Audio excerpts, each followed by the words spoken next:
Hello, so going to do the advent of code again on the Acorn Electron. Um, this is a continuation of what I did on Friday. So this is still just an experiment. I'm still learning how to do the live streams, and the official Advent of Code challenge starts tomorrow for 2020. So I'm still doing the 2019 challenges, and so on Friday, I did part one of day one of the 2019 challenge. So each challenge in the Advent of Code normally has two parts. So normally in the first part, it presents like a simple problem.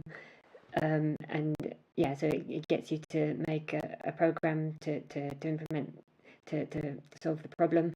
And then the second part is like a development on that idea, and it usually throws you a curveball and makes you realize that all the assumptions that you had to make it easy in the first part won't help you in the second part. Then you have to rethink what you did. Sometimes it's you have to spend hours trying to fix the second part. So this time, yeah, I'm just going to do the second part on day one. But to start with, I'm going to improve the part one solution before doing part two, because to fix part one, to do part one, so I had a thing where I said, oh, I'm going to just type in all the input by hand. So the parts of the part one, I had to have a big list of numbers, which I said I was going to type in, and then I just used emulator magic to paste it in. So of course, if we had a real electron and we wanted to test the program, it would be pretty annoying if the program didn't work and then we had to type them all in again. So I'm going to try and do that a bit better this time, and find a way to get those numbers into the actual program. So I'm going to input them just once into an array. So if I load the program that we had, no, I'll just start from scratch and then just make a program that inputs the numbers and then into an array, and then we'll try and get them into a basic program from that array. Okay, so we'll start making a program that, so we need to have an array to store the values in. We know the maximum is 100 values. Well, we know there's 100 values, so but for testing purposes, let's make it count the number of values and be able to input less than that. So we'll have a count of the number of values we've got so far. And then we'll make a loop to read one value at a time.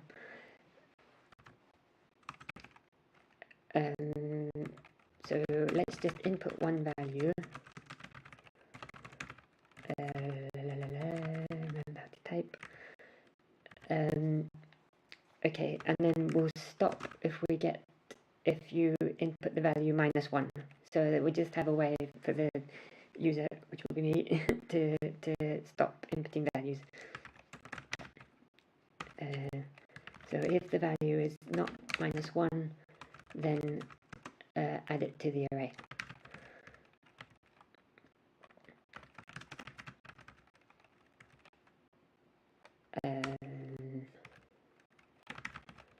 Okay, and then that means we've got a new value, so increment the count.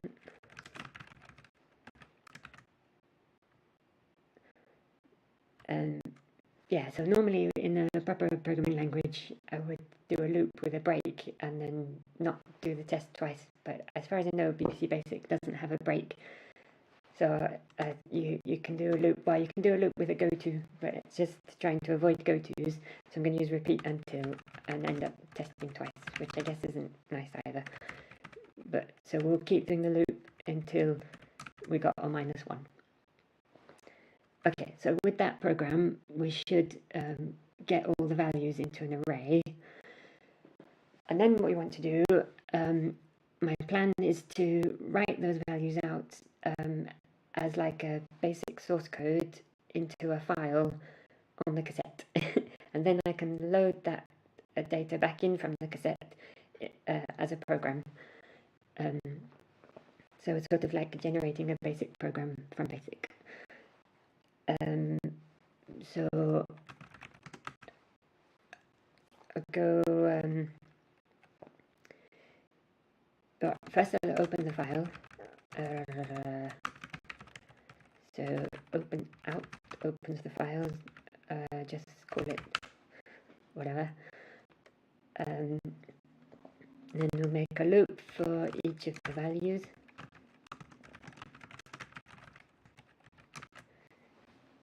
Okay, so in BBC Basic, as far as I know, it sort of has both zero-based arrays and one-based arrays in a way. I guess you can sort of do either, because when you say dim values 100 at the top on line 10, that looks like it's making an array with 100 values, but it's actually making an array with 101 values indexed from 0 to 100.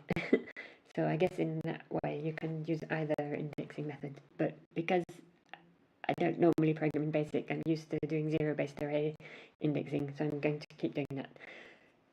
Which makes the for loop a bit more ugly, because then I have to go, the for loop is inclusive, so I have to go to none values minus 1. But okay, details. So I'm iterating over the values, and at each value I'm going to make one line of source code. So I'll start with an empty line. No, wait, I can just...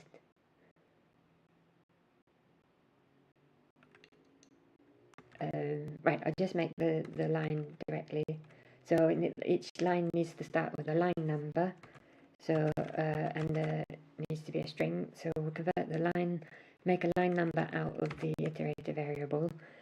We'll add one. Wait, we want to start from 2000, because I think the line numbers in the program that we made on Friday went up to 1000. So if we make it 200, and then multiply it by 10, so that will go, we'll start off as 2000, then go to 2010. Yeah, the tradition in BASIC is to increment each line number by 10. Okay, and then d dot is a shortcut for putting a bit of data. So normally you'd write out data and then whatever data you want, and that puts that data into the source code. So to make it load a bit quicker, we can do d dot, which is a shortcut for typing data, and then so we'll have to add the value that we want. So it's just the value from the array as a string again, so we're building up a string. Okay, and now we want to write that string out to the file. So there is a print hash thing to print strings out to the file, but it prints them out as like a structured data thing, so that you could load it back in as a string, like with the length and everything. But what we want is actually like an ASCII text file with the BBC Basic in.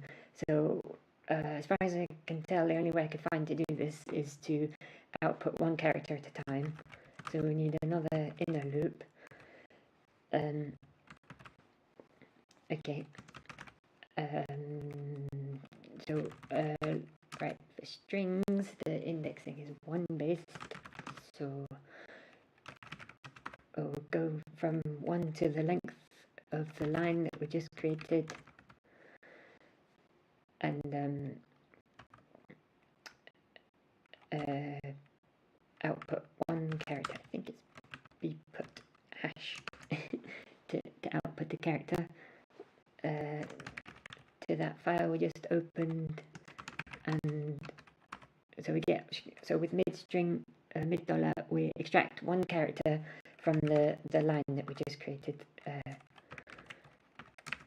and output that. Right, so bput takes like an ASCII value, so there I've just extracted the one character as a string, so I don't want to do that. There's that again. So I want to convert that ASCII string, that string into, get the ASCII value out of it so that it can output a byte as a number. Okay. And then carry on where we were. So I think that's, so finish that for loop, so that will have output the characters for the line, and then we want to terminate the line with a new line. I think that is 13, the new line character, or one of them. Okay, so I think that should do it. So now we'll finish the outer loop, which was going through the values, and close the file. Okay.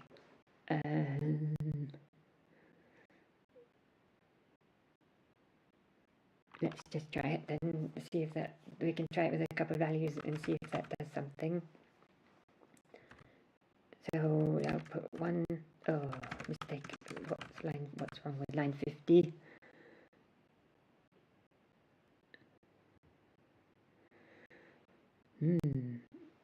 Well, I've missed off a percent.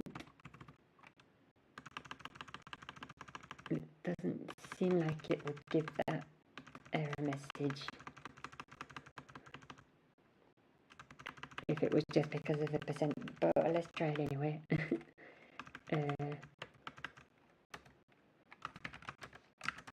No.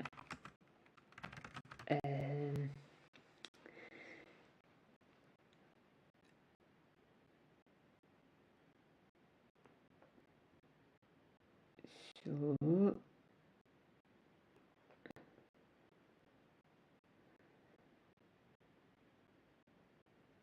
I wonder if I've forgotten how to compare numbers. Just double check that. 1 does not equal 2. Correct. Okay.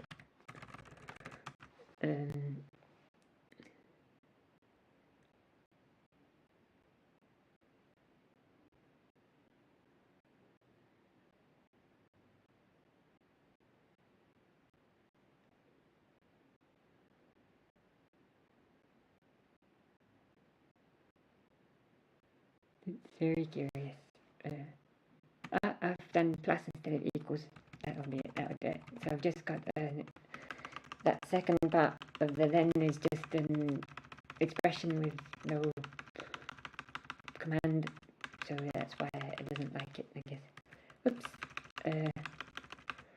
Okay. Try again. Go. 1, 2. Okay, so now it's telling me to press the record on the tape player so that it can start outputting. So it's on an emulator, so I've got an imaginary tape player and it will just start recording by itself. Okay, so it should write those two numbers out.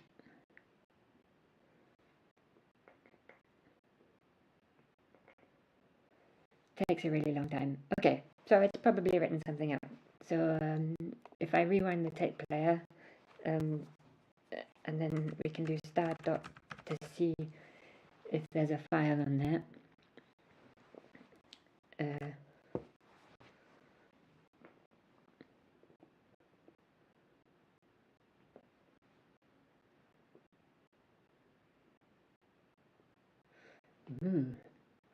That is not the file I made. think that's the tree. I forgot to make a new cassette. So tree is the example program that I had at the beginning for the title sequence. But okay, it looks like it stuck it on the end after that. So let's just assume that probably works. Okay, so I'll stop doing that and I'll make a new cassette. Okay, and then we'll run the program again.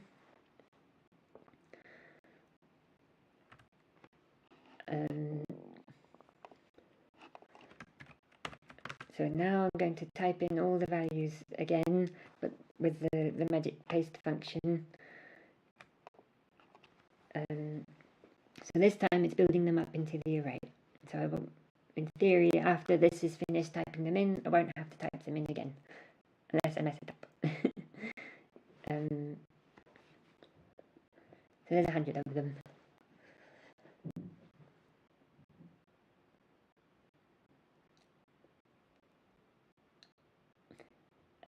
Could make it go faster.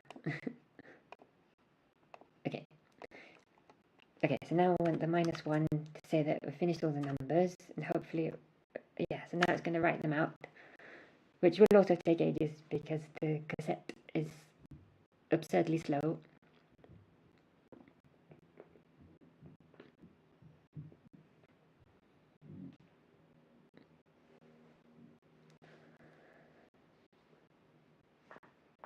Do it faster.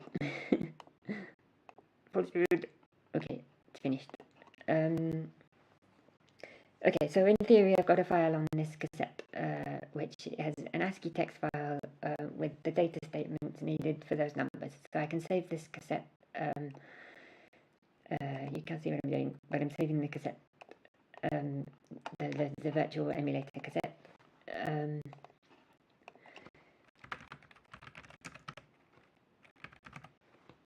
Okay, so now I'm going to load the program that we wrote on Friday. Okay, so I've switched the imaginary cassettes back over to the cassette that we made on Friday. Well, actually, I made the cassette after I stopped the video, but I made a cassette from what we typed in. So we'll load that code back again. Hopefully.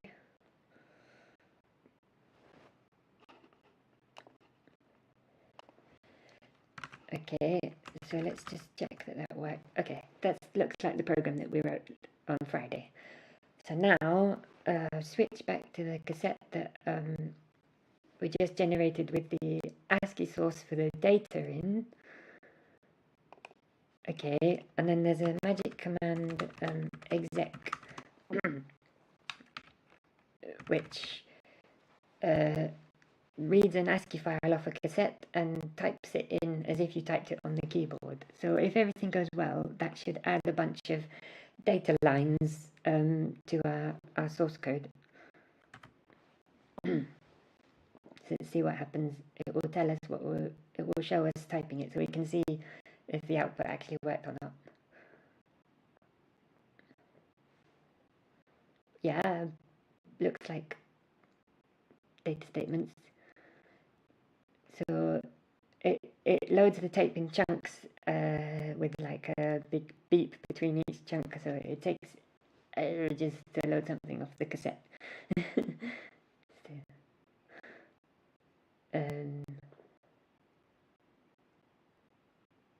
So we're up to, I think that's it. I think it's finished, isn't it? Yeah. So let's list. Yeah, so now we've got a program with a big bunch of data statements in, which are all the numbers from the input. Okay, so now we're ready to, I'm going to save this just in case something happens.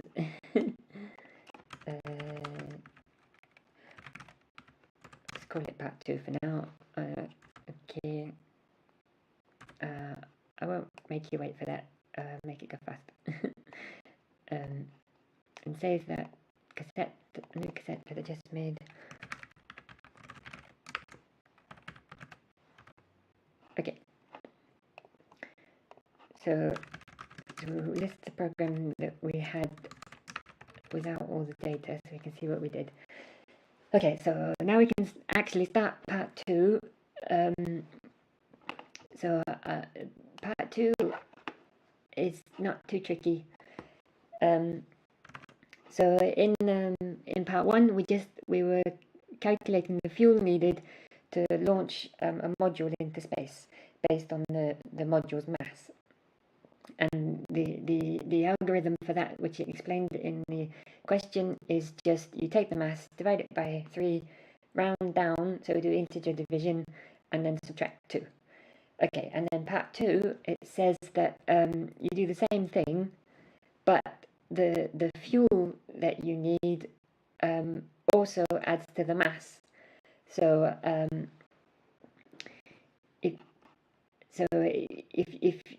you have to calculate the fuel you need for the initial mass, and then that number of fuel counts as a new mass number to calculate another fuel number, and then it says you stop when the fuel number is negative or 0. And then that remaining mass just gets transported by magic. Okay, so I guess one way to do this would be using recursion, because it's like a recursive problem, and BBC Basic with its functions is actually quite good at recursion. I think you can have local variables and stuff, but it's probably faster to just do it iteratively with a loop. So I'm going to try to do this just iteratively. So we can create a new function which we'll call the old one. So I don't know what to call it, just all fuel, why not? Okay, so we're gonna do it iteratively. So we'll make up we'll sum up all the amounts of fuel we need starting from 0. Okay, and then we'll have a loop going over the mass. Okay, so we'll calculate the fuel we need at this step. I'm gonna call it fuel step FS. So we'll calculate the fuel we need at this step.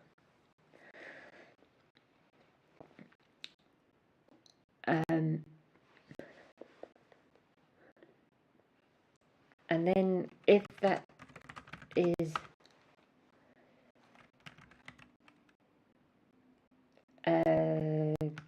greater than 0, then we'll add it to the sum. I remember to type plus this time. Okay. So we're doing the same thing where I'd really like to have a break statement, but I don't, so I'm going to just type out the condition twice. So we'll stop the loop once we hit a fuel which is less than or equal to 0. Okay. And then the result of that function is the sum that we calculated. Okay, so I missed out a step. So so that is just calculating the fuel needed for mass percent, this variable in a loop, and I forgot to change mass percent, so that's just going to loop forever. So let's add a new line in between the last one. And we'll update the mass to this new fuel that we calculated. Okay. So the mass will keep getting smaller and smaller until it hits a value which is less than or equal to 0. Okay, let's look at the program again. Does it look like a program? More or less. Okay. Right, so we can test this, just this function that we just made.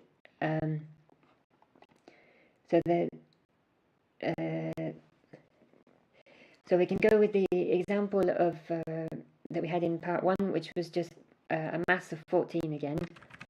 So normally the fuel, no, all fuel we want, sorry. Normally the fuel needed for that will be 2, and then the fuel needed to carry the fuel will be 2 over 3 minus 2. So 2 over 3 is 0 in integer arithmetic, and then minus 2. So we'll subtract 2. So the answer will be minus 2. So it should stop there. So hopefully the answer to this will be just 2. Yes, okay. And then it's got another example in the question. Let me paste it in so you can see. So this time we're going to test it with a mass of 1969, and the total fuel required should be 966. I think that's hit the line limit. Paste the rest there.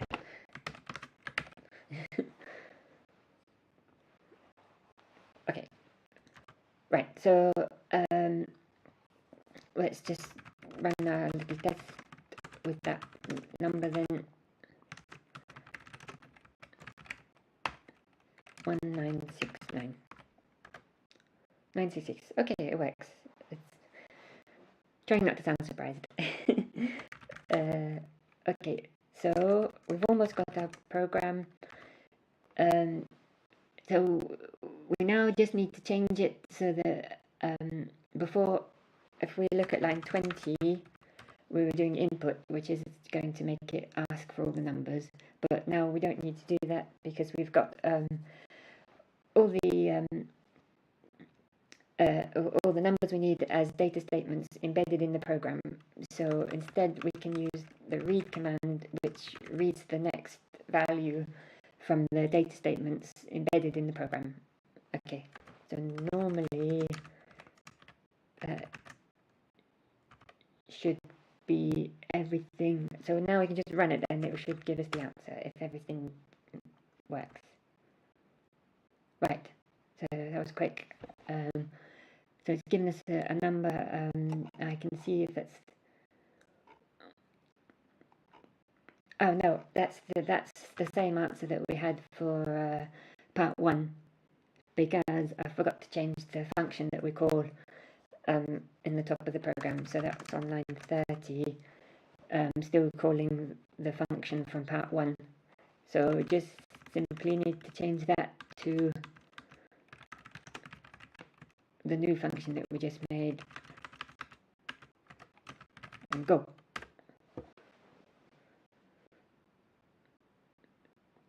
It's taking more time. I don't know how long it takes. Oh, okay, I did it fairly quickly. Okay, normally the emulator is running at the same speed as a real electron there, so that shows, I guess, it's feasible to do this on a real electron. Assuming that's the right answer. So yes, I can. Well, you can't see what I'm doing, but I can look on the web page where it says my puzzle answer is that number. So that worked. I'm just pasting in the bit where it says that. So we did it. Finished part 1 of the 2019 challenge. Okay, so the challenge for this year starts tomorrow. So I will schedule another live stream to try and do the actual 2020 challenge tomorrow, if I get the time. But yeah, I don't know what the challenge will be at this point. So yeah, I don't know. If it doesn't look feasible to do live on an electron, then maybe I won't attempt it, but we'll see. Okay.